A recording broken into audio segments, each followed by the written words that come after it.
sepi ya story ini, kasihan di story lah.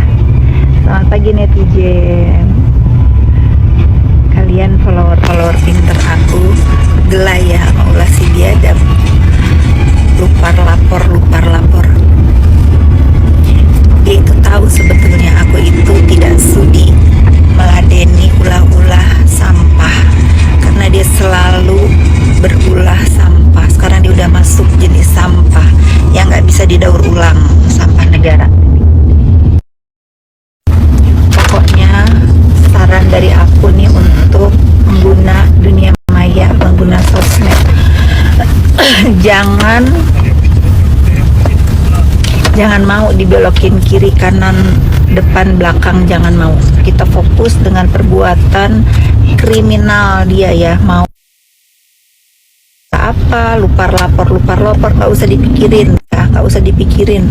Jangankan apa, aku tuh susah ngomongnya sedikit aja masuk ke dalam si biadab ini nggak bisa masuk. Pokoknya intinya aku tetap akan konsisten nyikat si biadab ini biar jangan jadi apa tuh namanya ya, influence buruk buat generasi bangsa dan buat emak-emak juga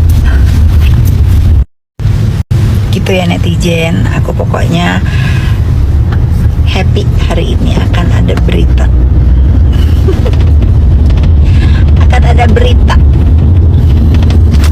kita tunggu aja. Pokoknya netizen be smart ya, jangan mau terkecoh. Jadi dia itu membuat berita A, B, C, D, itu dia malu karena dia telah memeras.